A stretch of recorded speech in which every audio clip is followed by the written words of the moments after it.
This is What Does It Profit? And I'm your host, Dr. Dawn Carpenter. If you're a regular listener, you know we're a business show that talks about the social and moral value of business. And you also know that we're in the off-season, working on show improvements and a social media rollout later this summer as we get ready to launch Season 3 in September. But as you know, we're not leaving you. Every 2 weeks, we're back to reflect on some of what we've learned on this journey together. This week, we're going to the WDIP back catalog to pull out a conversation we had in October 2020 with the assassin, the famed short seller, Fahmi Quadir. We thought this conversation might be of particular interest now that meme stocks are a thing. You're familiar with meme stocks, right? The publicly traded stocks that have excessive trading volume because retail investors are hyping it on social media. You get it, the talk of the stock goes viral on social media, and the share price skyrockets. Simple enough. So what do meme stocks have to do with our conversation with Fahmi Quadir? Short answer, hedge funds, short selling, mavericks, and renegades. The meme stock phenomenon began with a community of investors on Reddit who saw large hedge funds with short positions in the gaming retailer GameStop. Simple enough, right? Well, these funds were watching the company's brick-and-mortar stores close all over the country. The funds thought the prospects for GameStop were looking bad, and they wanted to profit. So like short sellers before them, they were betting against GameStop. But what did the Reddit community do in response? They started buying shares of GameStop in massive waves. This caused the share price to skyrocket in what's called a short squeeze. It's a sort of stick it to Wall Street moment. They weren't about to let GameStop be taken down by hedge funds. You could kind of see it as a squabble between Wall Street culture and gaming culture. You could also see it as a clarion call for regulation against market manipulation. There you go. 2 months later, we have the first hearings in the House Financial Services Committee. But here's the thing. We know this. Money moves all of us. It speeds us up, it slows us down, and ultimately shows our true natures and motivations. Take a listen to my conversation with the assassin, Fahmi Quadir, as she talks about how she uses the tools of short selling to expose money laundering, organized crime, and all manner of bad business. So I ask our quintessential show question, short selling, what does it profit? Transparency, price discovery, and market efficiency, those are the true values of shorts. Fahmi Quadir, our short selling info trader, welcome to What Does It Profit podcast. Yes, my pleasure to be here. Thanks for having me. Am I allowed to call you the assassin? You may.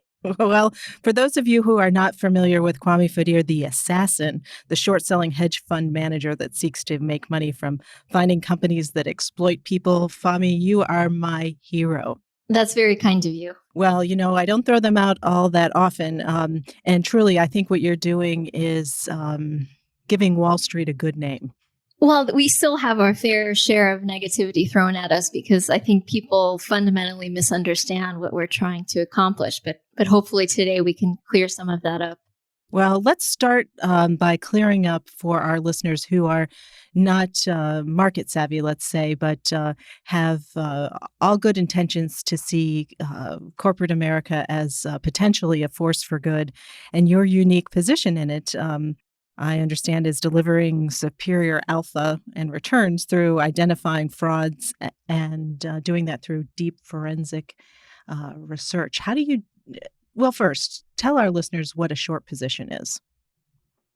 Shorting is just another strategy in the market, and it's as basic as making a bet that stock price will decline. And the very bare mechanics of it is that you go to your bank, your broker, borrow shares, and immediately sell them on the open market.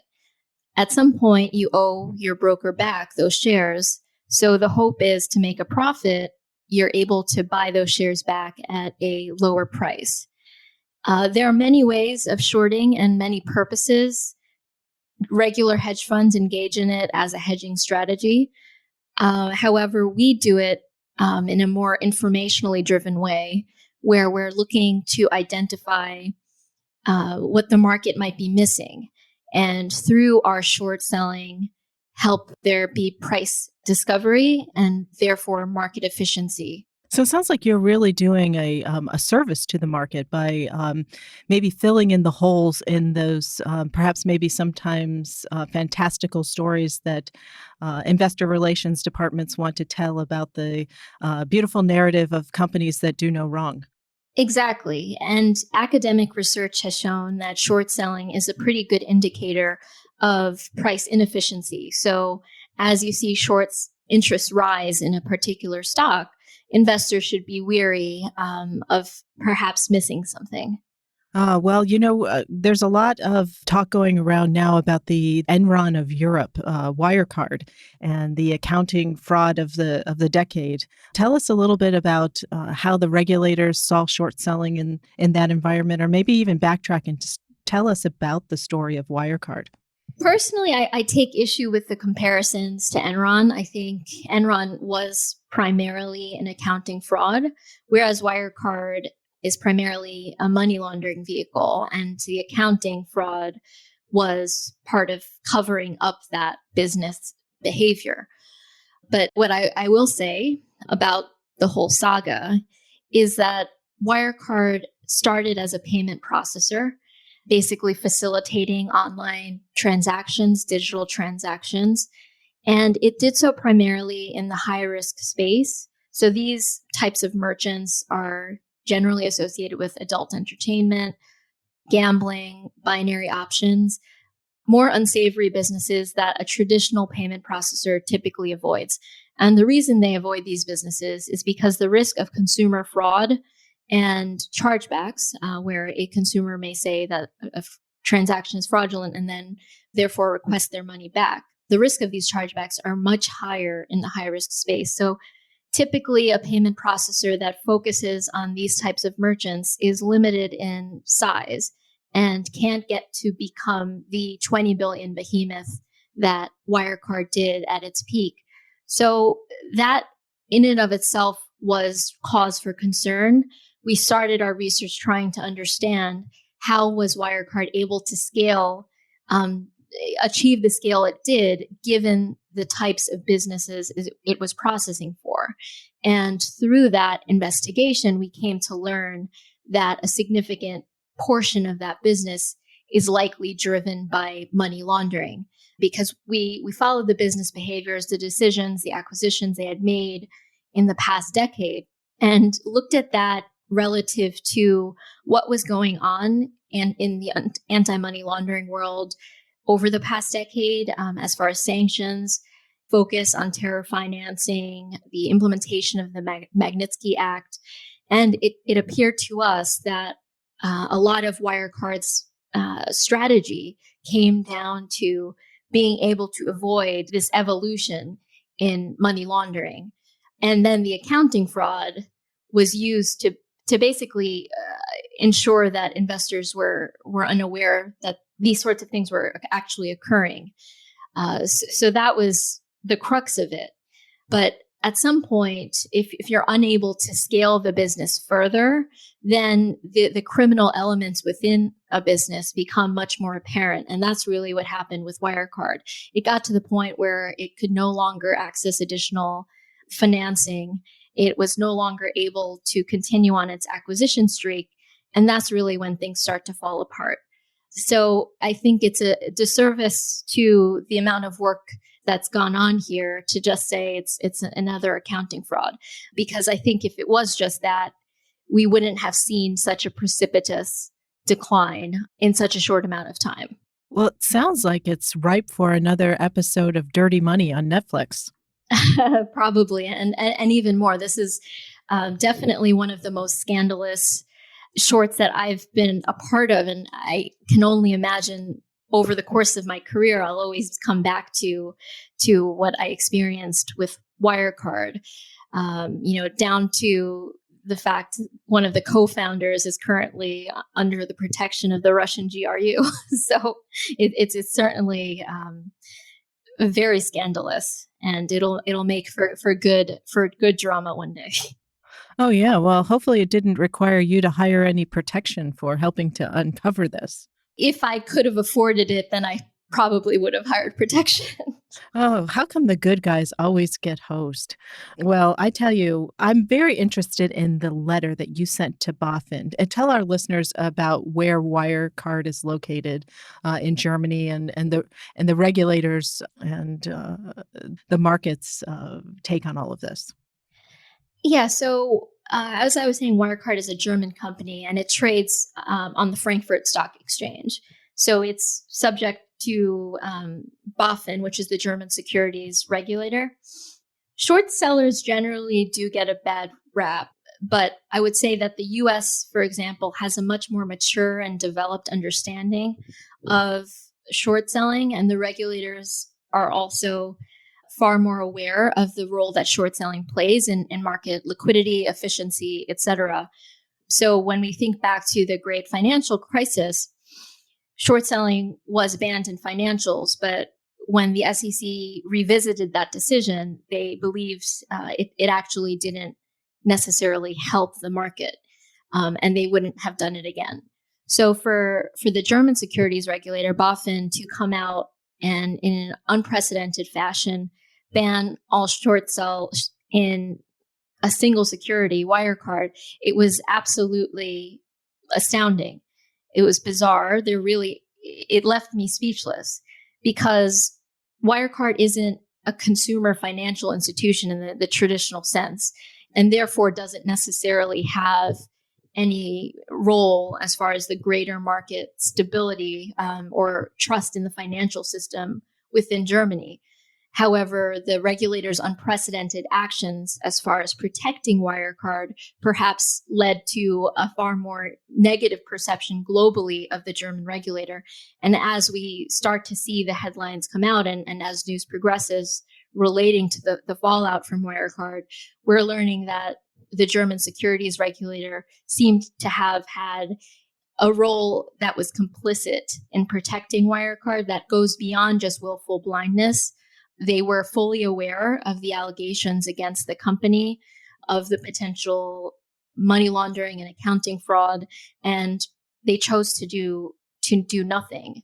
And at this point, it's too little too late. In 2005, a little-known startup called Wirecard joined the Frankfurt Stock Exchange. The payments processing company soon became a unicorn, eventually surpassing Deutsche Bank, Germany's biggest bank, in value, and attracting notable investors such as SoftBank. Despite allegations of accounting irregularities over the years, Wirecard grew to become Europe's largest financial technology company, worth $28 billion at its peak. The former CEO of Wirecard has been arrested on suspicion of falsifying accounts. This after the German payments firm disclosed a $2.1 billion hole in its balance sheet. Then in June 2020, it filed for insolvency, finding itself at the center of one of the biggest financial scandals in history. You know, it's hard to say how much damage this will do to Germany's role in the greater financial system, the global financial system. I think year after year, we're seeing German banks come under fire for money laundering, and very little has been done on the part of the German financial establishment to actually make a difference and make a change. So hopefully this is a wake-up call, and that the German public actually stands up and demands change. Well, I don't know how many radars this gets on with your average person, but for those of us who, play around in this area and see that markets really do have a large impact on society, I'd have to tell you, I'd give you the Pulitzer for economic letter writing for your 15-page tome. You said you were speechless. I think you had plenty to say. And if you'll indulge me, I think our listeners have to hear this. You close out your letter, I don't know if you would use the word admonishing BaFin, but I would. Unfortunately, that the sequestering of or the stopping of short sales, those are my words, not yours, plays directly into the flourishment of libertine corporate lifestyle where truth is created as an illicit currency, journalists and whistleblowers are demonized, while executives are given free rein to act without fear of criminal enforcement. Well, there has been some criminal enforcement. What happened to the CEO? He was arrested. He's currently out on bail. And other executives have also been arrested. So it's good to see justice finally being served, but it's, again, too little too late. And even in this moment in time, while we see the US DOJ actually considering possible money laundering violations here, the German establishment is still trying to play it off as just an accounting fraud. Basically tried to minimize the extent of what Wirecard perpetrated in the market. But I think there are too many eyes on this now that the German regulators simply can't get away with it. So you have global interest in what's gone on here. And I think that'll hopefully lead to proper justice. Well, what does justice look like for you? Everyone in jail and the company closed down, or who's harmed by all of this? When we're looking at companies to short, we're looking at businesses where if they cease to exist, the world would likely be a better place. From our research, Wirecard was providing a platform for some of the worst in the world. And that ranges from everything from consumer fraud to possibly child pornography. So if these criminals no longer have a vehicle by which to move their ill-gotten gains, then the world is a better place. So in a case like this, the only justice served is the business being shut down completely and eliminating the possibility for the merchants and the criminals the company was likely serving, for them to be able to move their money around. So that's what justice looks like. And any outcome that is less than that would be a disappointment. Well, I mentioned the Netflix documentary series Dirty Money just a minute ago as this being a potential story. That's really how I learned about your work. During the first season of that show, there was an episode called Drug Short about the pharmaceutical company called Valiant Pharmaceutical. And you played a role in that story. Tell us how that worked and how you found out about Valiant and how the story played out. Well, I'll start with the more recent news on Valiant first. We were talking just a bit ago about accounting fraud. Well, the SEC just fined Valiant years later, 5 years later, a whopping $54 million, which I'm being sarcastic. It's like 20 minutes of profits? Right. And this is after Valiant was the single greatest loss in hedge fund history, given how many investors got sucked in to the very seductive business model of basically a private equity firm, but a pharmaceutical company. So it just goes to show that in the current market environment, accounting fraud is something that is treated as immaterial, and companies get away with it left and right. So as a short seller, we need a lot more than just accounting shenanigans, because we can't always depend on regulators to treat that in a properly punitive manner. But that being said, for me, when you have an established industry like pharmaceuticals and you have a company come in trying to completely uproot the business model and the way the business operates, the fundamentals of the business, the margins all look completely anomalous within the industry, it's usually done in a way that perhaps they may be walking a fine line of what's ethical or even legal. You mean jacking up prices on life-saving drugs and the like? Exactly. So what we started out, the first thing I did was look at Valiant's entire portfolio of drugs and see how those drugs performed pre-acquisition by Valiant and post-acquisition. And what became very obvious very quickly is that once Valiant was acquiring these drugs, the number of people actually taking those drugs would fall off a cliff. And that's because the prices were increasing so exorbitantly. So the only way Valiant was able to grow was really by continuing to acquire these drugs and repeat this process. So it wouldn't be sustainable because you can't acquire forever. And at the point I began shorting Valiant, it became clear to me that they really wouldn't be able to make an acquisition of scale. So with these roll-ups, once you get to that point and you can no longer have that inflated revenue growth by acquisition, things start to fall apart. And that's clearly what happened. So it was clear to us, because we approached it from the point of view of, this is a drug company. How do their drugs sell? And is the way they are selling drugs sustainable? And it only became a headline far later, where investors sort of ignored how the portfolio of drugs was performing because they had so much faith in management and the ability to financially engineer the success of the business, which I just feel was misguided. You know, there were some big names in the hedge fund world that bought into this. Yes. And I think as time went on, those investors did say that they did miss some of this in their due diligence.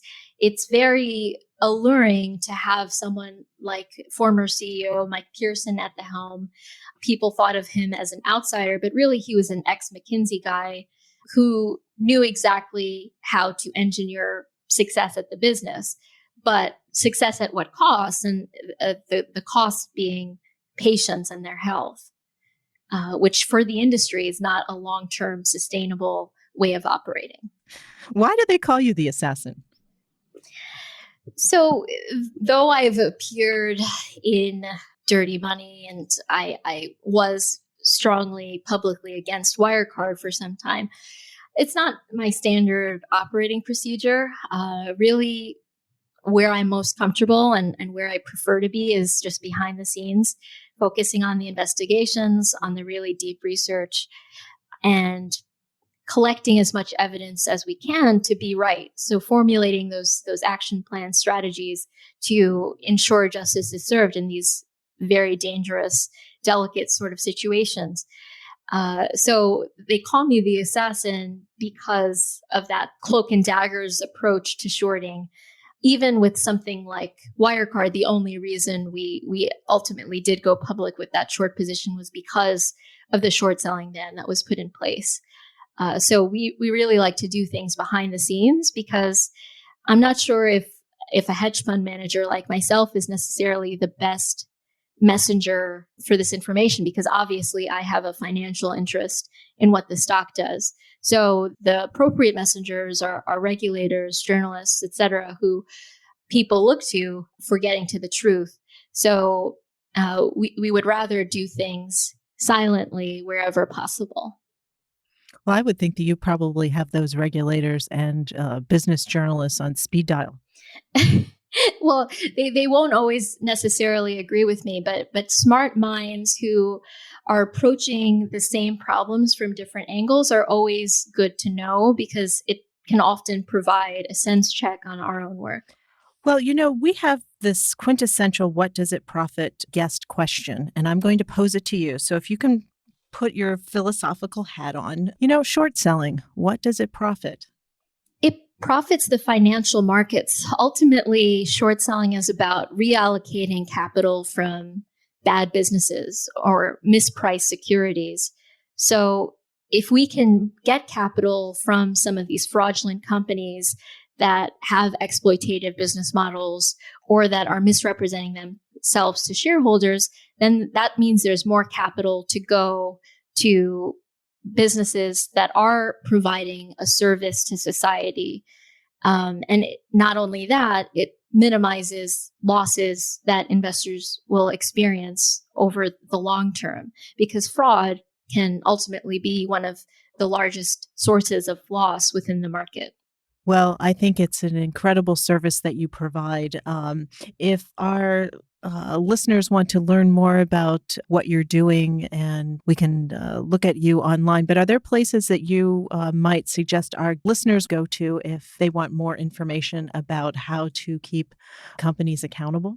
Well, I would start with the letter that I wrote to BaFin, because I think what it really does is lay out the function of short selling, and it also lays out the bits of information that we look for in order to identify these mispriced securities. And all investors, regardless of whether you're short or not, if you're long, for example, you should always be concerned about what's the appropriate time to sell. Shareholders in businesses have a lot more power ultimately because they have voting powers within a company. So shareholders should really take advantage of that and of the voice they have to demand better from the companies they invest in, demand greater transparency, and ultimately that would work towards the same goals that I'm trying to achieve. Tell us, before I let you go, about the creation of Softcat Capital. I love the name, by the way. My first financial firm that I was involved in founding was called Eos Financial Group, which was the Greek goddess of the dawn, which I always said was very narcissistic. But I think yours is even better. You're named after an Egyptian goddess. Yes. So my first love was mathematics. So I wanted to have a nod to that in the fund, even though we were not having any sort of mathematical strategy. The way I think is, of course, again, driven by my love for math. So Softcat was an ancient Egyptian goddess of accounting, mathematics, and knowledge. So she seemed like a perfect fit for what we were trying to do. Especially being a woman-only, short-only fund. It seemed to make sense. Oh, absolutely. Young, powerful, the woman in red. Thank you for finding some time to join us in the studio today. We are grateful to have you. Yeah, my pleasure. Thank you. You've been listening to What Does It Profit? And this week, a conversation with famed short seller Fahmi Quadir. If you're not already a What Does It Profit podcast subscriber, press the button so you don't miss a thing. Next time in this off season of What Does It Profit, we're going to introduce you to Sean Soto, the host of Hustlers for a Cause. Sean and I sat down in the first quarter to talk about entrepreneurship, tech, and the soul of What Does It Profit? Contributive justice. That's right. It's the right and obligation that we all have to contribute to the development of ourselves and others. As we send you off this week, we urge you to connect with What Does It Profit on LinkedIn to meet other What Does It Profit listeners. And follow us on Twitter at WDIP Podcast as we spend these next few months building out our community on all the other social platforms. What Does It Profit is written and hosted by me, Dr. Dawn Carpenter. This episode was edited and produced by Jordan Goss-Perret and recorded at the Clean Cut Studios in Washington, D.C. To learn more about the show and see our long and illustrious group of friends and supporters, check out our website at whatdoesitprofitpodcast.com. And as always, before I let you go, let me remind you to never stop asking yourself, what does it profit?